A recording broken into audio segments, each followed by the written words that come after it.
Olá pessoal, hoje nós vamos resolver mais uma prova do Instituto Legatos, dessa vez a prova de passagem franca do Piauí, que foi aplicada no ano de 2016. Não deixe de conferir a nossa playlist aí no canal, tá? Instituto Legatos, e veja as outras provas que nós já resolvemos. Então vamos lá. Em uma prova de concurso público, contendo 100 questões, 40 de conhecimentos básicos e 60 questões de conhecimentos específicos, Carlos acertou 70% em conhecimentos específicos. O resultado final de Carlos foi 80% de acerto nas duas provas. Pode-se afirmar que o percentual de acertos apenas em conhecimentos básicos foi de... Bem, pessoal, nós temos aqui uma questão de porcentagem, mais especificamente porcentagem de porcentagem. No edital dessa prova não veio isso, mas como eu tenho frisado em todas as resoluções que cai porcentagem, eu digo, gente, estudem porcentagem. Porcentagem sempre cai, tá certo? Porcentagem, entra lá naquela parte de questão de raciocínio lógico, tá bom?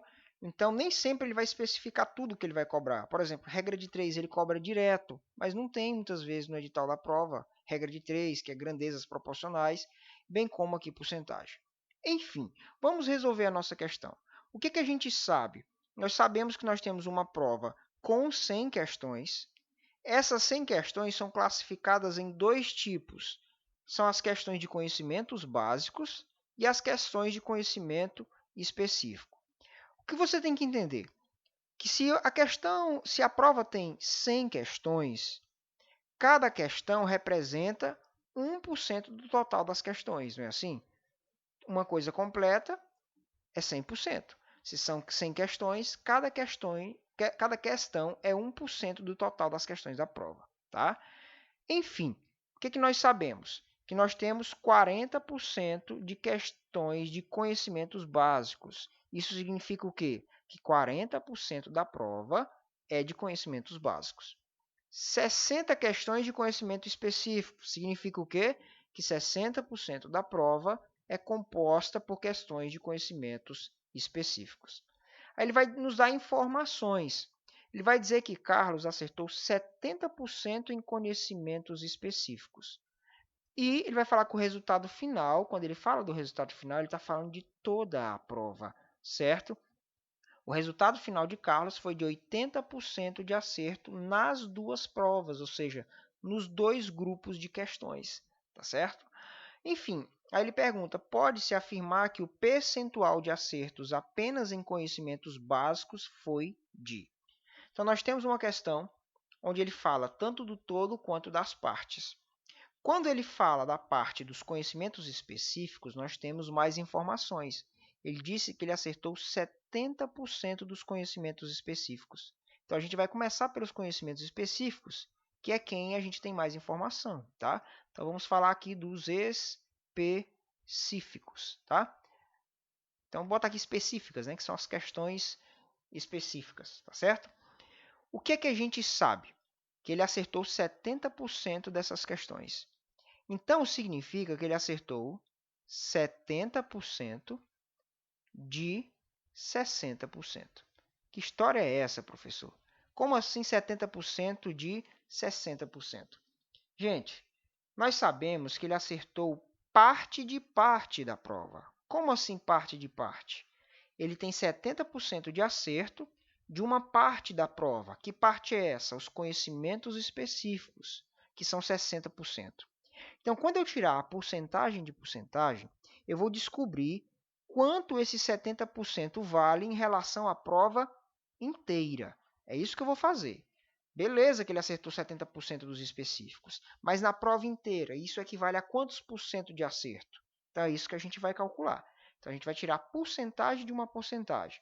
70% na forma decimal eu ensino no nosso curso de porcentagem, matemática financeira. Basta ir procurar aí na descrição do vídeo, tá? Então, 0,7 é 70%, vezes 0,6, que é 60%. Fazendo essa multiplicação, você vai encontrar 0,42. 0,42 é a mesma coisa que 42%. O que isso significa, professor?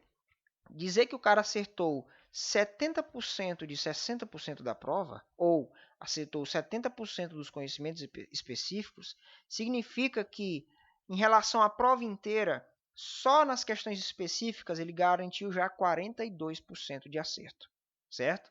Então, acertar 70% dos específicos é o equivalente a acertar 42% de toda a prova. Pois bem, falamos dos específicos. A questão diz que ele acertou 80% da prova toda. Então, só nos específicos ele já garantiu 42%. Não é assim? Então, isso significa que a quantidade de acerto dele lá no básico vai ter que ser o equivalente a 38% de toda a prova. Por que 38%? Porque 38% de toda a prova aqui nos básicos, mais os 42% que ele garantiu aqui no específico, vai dar um total de 80% da prova. Então, é isso que a gente vai calcular, tá certo? Nós precisamos achar os outros 38%. Vou só escrever aqui para você anotar, não ficar perdido, né? 80% é o resultado de quê? De 42% mais 38%. Não é isso? Esses 42% vieram daqui, não é isso? Né? Puxa a setinha para cá.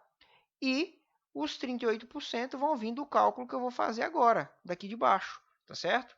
Como é que a gente vai pensar, professor? Bom, a gente vai montar o mesmo raciocínio aqui de cima. Então, vamos escrever aqui, ó, básicos, certo?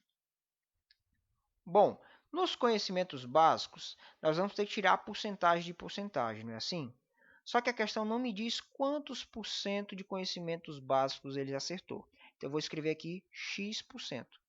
Ele acertou uma quantidade x de questões, certo? E aí, eu vou tirar x% de... Os básicos correspondem a 40% da prova. Então, eu vou tirar x% de 40%. Não é isso? E eu sei que isso no final vai dar 38% de toda a prova. Tá bom? Como é que eu vou fazer isso, professor? Gente, eu vou montar essa mesma ideia aqui. Ó. X% de 40% igual 38% da prova toda. Tá certo? Então, eu vou escrever aqui. Ó, x, veja, assim como eu multipliquei o 70%, eu estou colocando o x. Aqui no lugar do 60%, aqui no caso nós temos 40%, que é 0,4. Eu sei que isso aqui vai ter que dar igual a 0,38, certo? 38% da forma decimal é 0,38.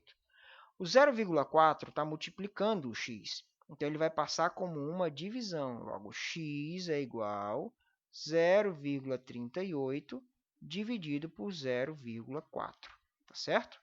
Vamos jogar aqui para cima para a gente ganhar um espacinho. Quanto que é 0,38 por 0,4? Primeira coisa que a gente faz é acabar com a vírgula. Em cima tem duas casas, embaixo tem uma. Então, tem que multiplicar por 100. Então, 100 vezes 0,38 vira o próprio 38. 0,4 vezes 100, o primeiro zero do 100 acaba com a vírgula, vira o número 4. Mas como ficou um zero sobrando, vira 40. Então, você vai ter que dividir 38 por 40. Se você montar essa divisão, você vai encontrar 0,95. 0,95 é a mesma coisa que 95%. Ou seja, Carlos precisa acertar, né, 95% dos básicos, para no final das contas ele ter um acerto de 38% nos básicos, né, na prova inteira, e aí juntando com os 42 do específico, ele fica com 80% de toda a prova, beleza? Então é isso. Não é muito simples, mas também não é coisa de outro mundo. Estude porcentagem e estude porcentagem de porcentagem, porque você não vai se arrepender. Não vá para uma prova do Instituto Legatos sem estudar porcentagem. Então vamos para a nossa próxima questão. Questão 2. Em 2014, Luiz calculou o seu índice de massa corporal, que é o IMC, e obteve o valor de 24,1. Em 2016, após ter aumentado 16 quilos e ter permanecido com a mesma altura, que é 1,60 m, Luiz calculou novamente o seu IMC e foi classificado como? Então, nós temos que calcular o IMC do Luiz, tá certo? Eu vou puxar uma linha aqui, tá? E aí, vamos tentar resolver a situação do Luiz hoje. Você vai ver que vai faltar uma informação. E aí, depois nós vamos voltar lá para cima, tá bom? Como é que calcula o IMC? Está aqui a fórmula, ó. Já está na imagem. O I MC é igual o peso da pessoa dividido pela altura multiplicado pela altura de novo, tá certo? Então, o que a gente vai fazer? Nós vamos pegar aqui, ó. Qual é o peso do Luiz? Gente, a gente não sabe. A gente só sabe que o Luiz ganhou 16 quilos, não é isso? Então, isso aqui a gente vai chamar peso atual de Luiz, tá? O PA é o peso atual do Luiz. Só que eu não sei qual é o peso atual do Luiz, então não posso continuar o meu cálculo, porque eu não tenho o peso do cara. Como é que eu vou calcular o IMC dele e classificar ele em algum lugar? Então aqui está faltando duas coisas. Eu tenho a altura, mas eu quero achar o IMC, só que também está faltando o peso. Então é hora da gente ir para a situação anterior dele. Como que ele era antigamente, certo? Então é o que a gente vai calcular. Então, observe, aqui nós vamos usar a mesma fórmula para calcular o MC do Luiz, né? Só que a gente já tem o MC dele, a gente vai achar outra coisa. Então, vamos escrever aqui, ó, IMC, tá? Essa aqui é a situação antiga dele. Era o peso antigo dele dividido pela altura vezes a altura dele, não é isso? Então, isso aqui implica que... Qual era o MC dele, gente? Antigamente, o MC dele era 24,1. Então, você escreve 24,1 vai ser igual o peso antigo dele. Eu não sei qual é o peso antigo dele. É isso? Então, o peso antigo dele dividido pela altura. A altura dele não é 1,60 m? 1,60 m, gente, é a mesma coisa que 1,6 metros. Então, eu vou ter aqui 1,6 vezes 1,6. Tá bom? E agora, professor? Bom, vamos resolver isso aqui logo para acabar com essa bagunça aqui, né? Então, a gente puxa aqui para baixo. Ó. Isso aqui implica que 24,1 é igual ao peso do cara dividido por... Quanto que é 1,6 vezes 1,6? Vai dar 2,56. Nós temos aqui uma igualdade de frações, não é isso? Aqui é como se fosse 24 sobre 1. Então, o que eu vou fazer aqui? Vou multiplicar cruzado. 1 vezes P vai dar P, não é isso? Então, 1 vezes P é P. Igual 24,1 vezes 2,56, você vai achar 61,696. Aí, para a sua vida ficar mais fácil, você pode arredondar. Tá vendo esse 6 aqui, ó? Quando passa de 5, a gente pode arredondar para cima. Aqui é 69, então você vai escrever 61,70, tá? Arredonda para cima, fica mais fácil a tua vida na hora de vir aqui para baixo, tá bom?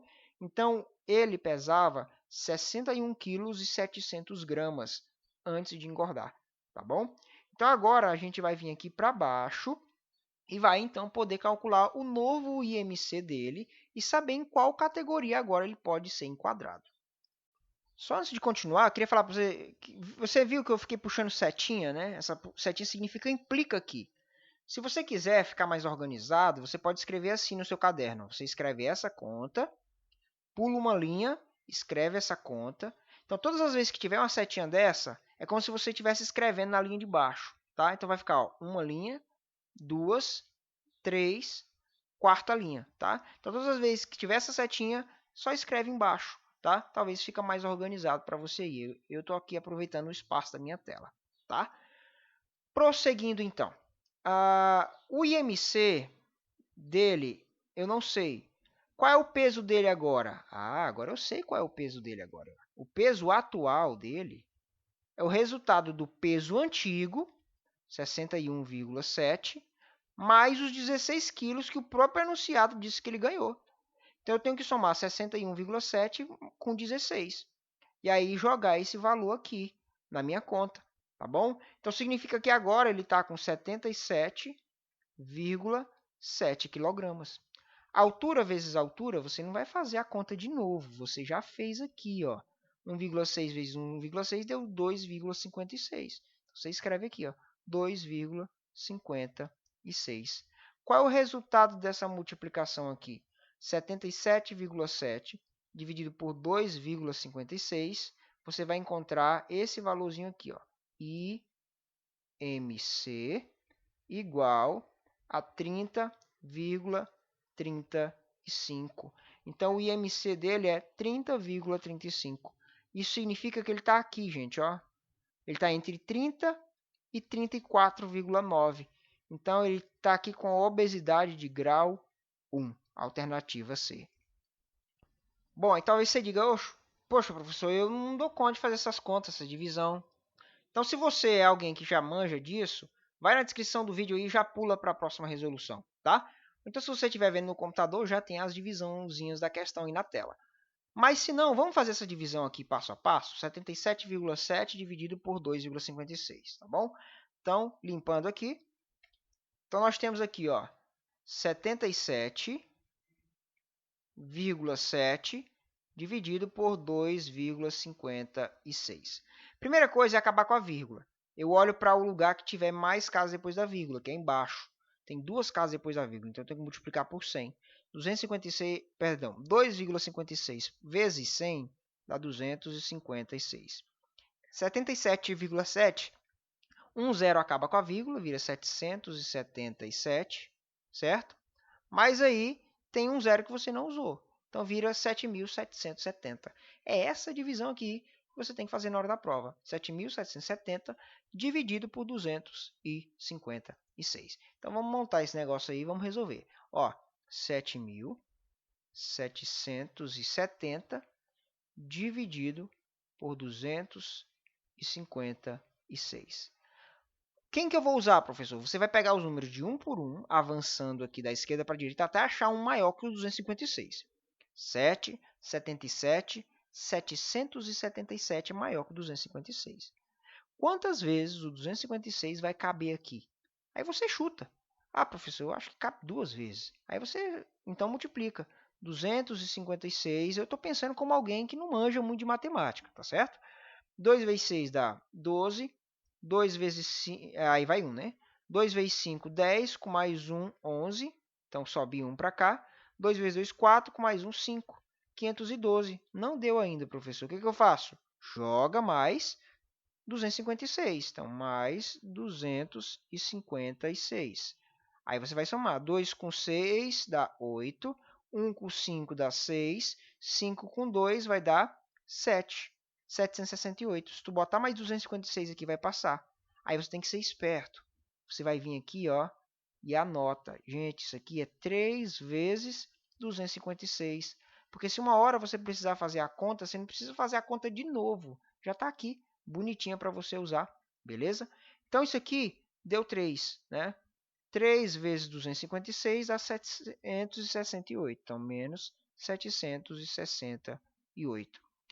7 menos 8 não dá, vai ter que pegar emprestado. Ó, aqui fica 6 e aqui fica 17, certo? 17 menos 8 dá 9. 6 menos 6 dá 0, não precisa nem colocar.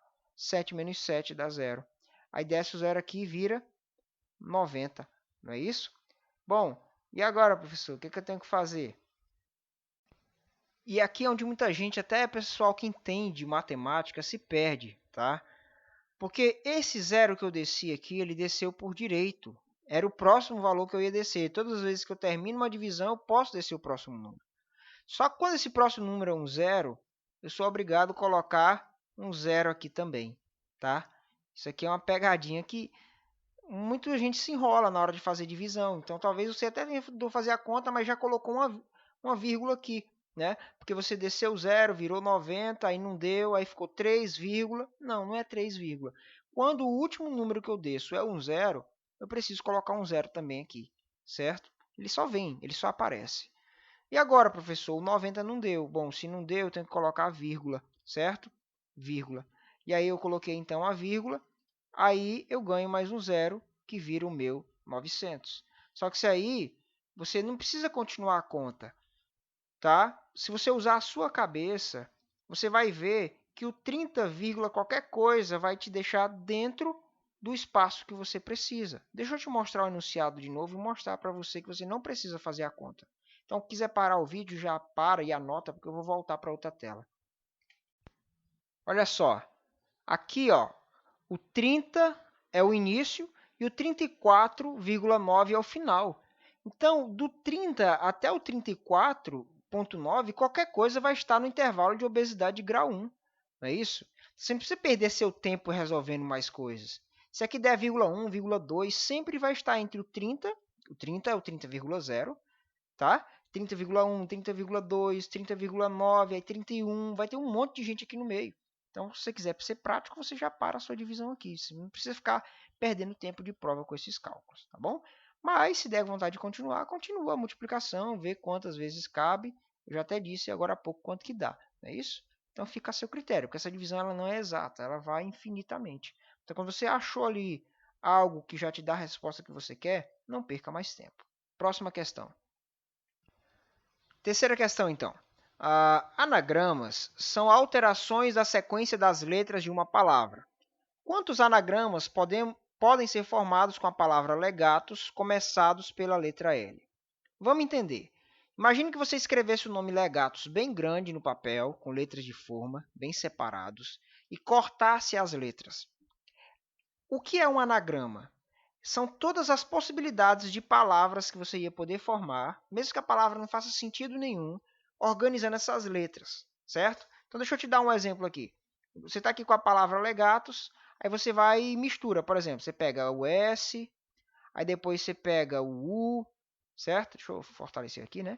Você pega o S, você pega o U, você pega o G, pega o A, pega o T, pega o E, pega o L, tá certo? O que mais está faltando? 1, 2, 3, 4, 5, 6, 7. Tá todas. Sugatel.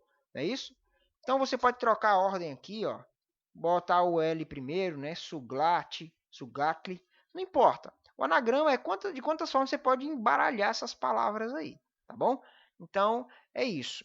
Como que a gente vai fazer isso então, gente? Nós vamos riscar aqui 7 espaços, porque a palavra legatus tem 7 letras, tá bom? Então, ó, 1, 2, 3, 4, 5, 6, 7. De novo, o anagrama é de quantas maneiras eu posso embaralhar as letras do nome legatus e colocar uma do lado da outra.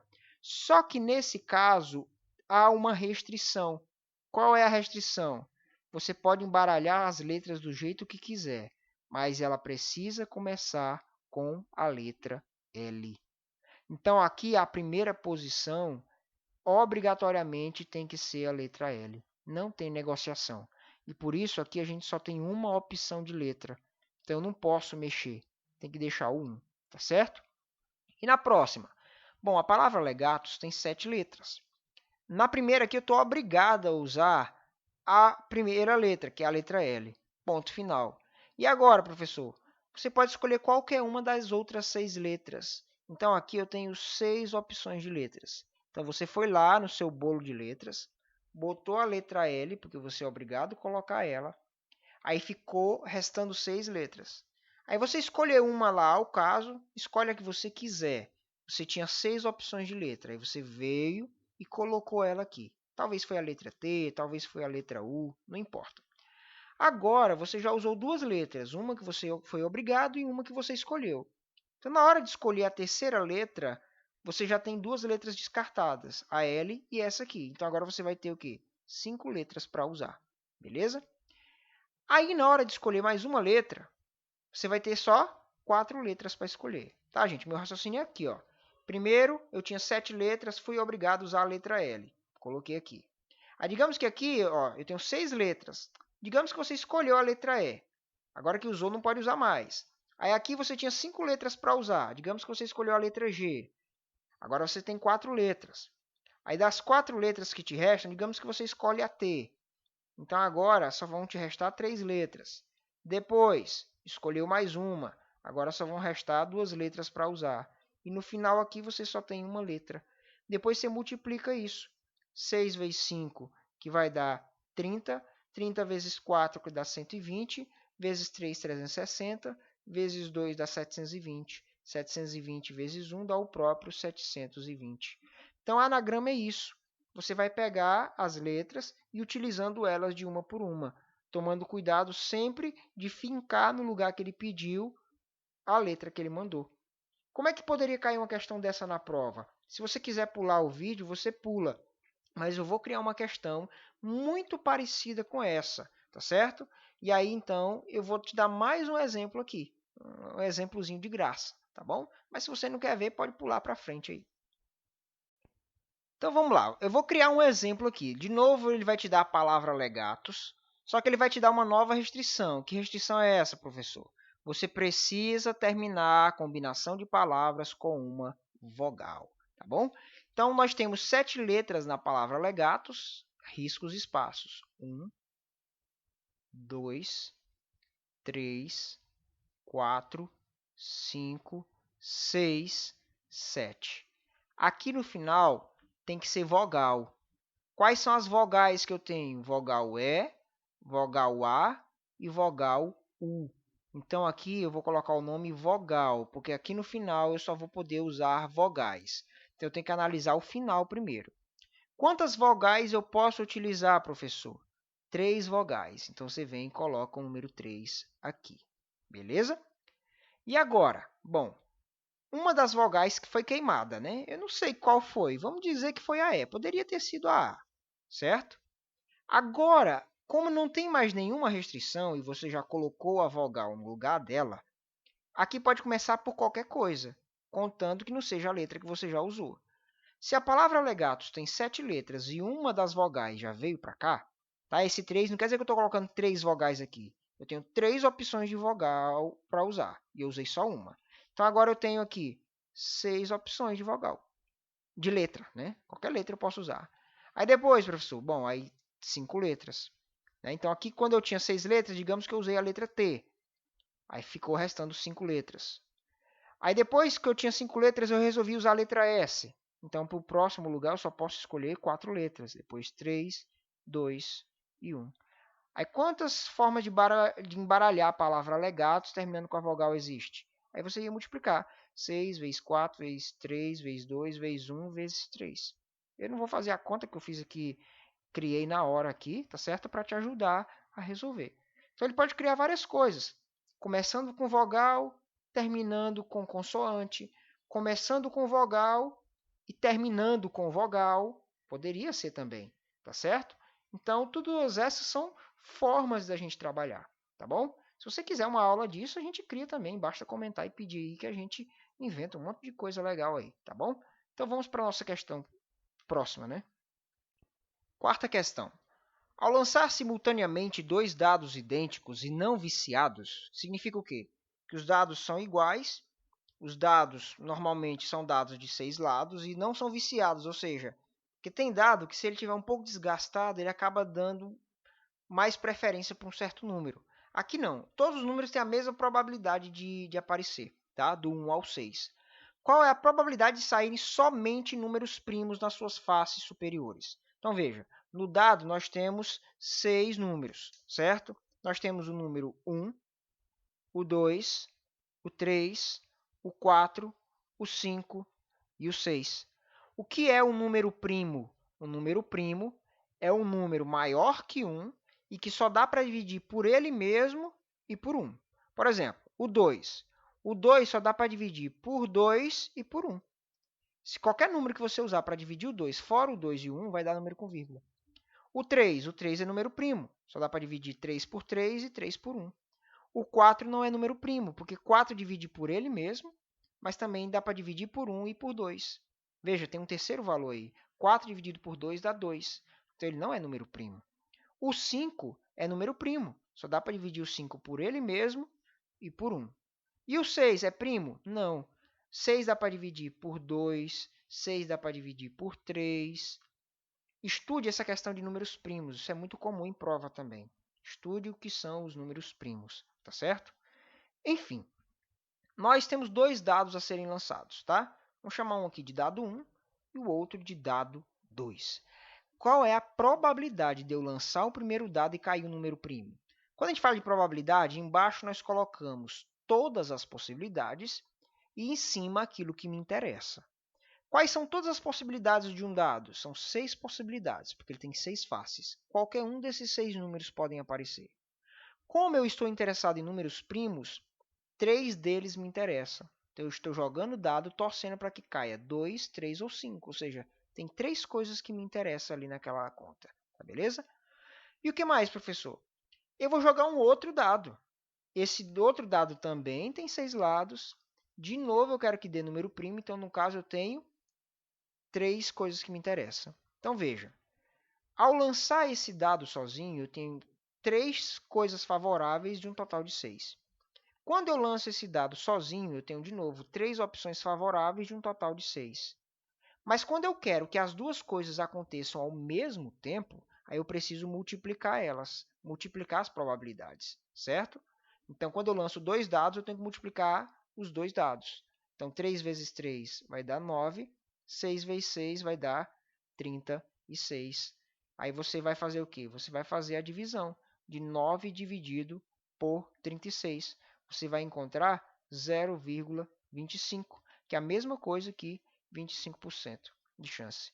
Então, há 25% de chance de o cara jogar 2 dados e os 2 dados caírem em números primos, tá certo? Quinta e última questão, ele quer a negação dessa proposição aqui, beleza? Essa proposição, ela usa o se, então, certo? Se você não paga as suas dívidas, seu nome é negativado. É como se tivesse um então aqui. Se você não paga as suas dívidas, então seu nome é negativado. Isso aqui é uma questão de negação de proposições. Aí você pode também assistir minha aula de negação de proposições. Está aí na descrição do vídeo, beleza? Então, o que nós temos? Nós temos a condicional. Então, nós temos a negação do se P, então, que. Aí a gente aprende lá, na aulinha que eu dou, né? Você pode aprender em outro lugar também, que para negar uma proposição que usa o se, então, você vai fazer o quê? Você vai pegar a primeira proposição, vai escrever ela normalmente, vai trocar o conectivo se, então, pelo conectivo e você vai negar a segunda frase. Então, você tem duas frases aqui. Ó. Primeira, você não paga as dívidas. Ela vai ter que aparecer normalmente aqui. Aí vem o e aí você vai ter que dizer o contrário do que está na segunda. Seu nome é negativado. Então, o que ele vai dizer? Seu nome não é negativado. Então, fica assim. Você não paga as dívidas e, aí vai dizer o contrário agora, seu nome não é negativado. Alternativa A, você não paga as dívidas e seu nome não é negativado. Beleza? A C, gente, a gente já descarta, porque quem estudou já sabe que o se, então, tem que trocar pelo E. Então, já descarta a letra C porque ela usa o ou, já descarta a D porque ele usa o se, não é isso? Então, ele ficaria com a A, com a B e com a E, tá bom? Então é isso, resolvida a nossa prova. Bons estudos, espero ter sido útil para você. Valeu!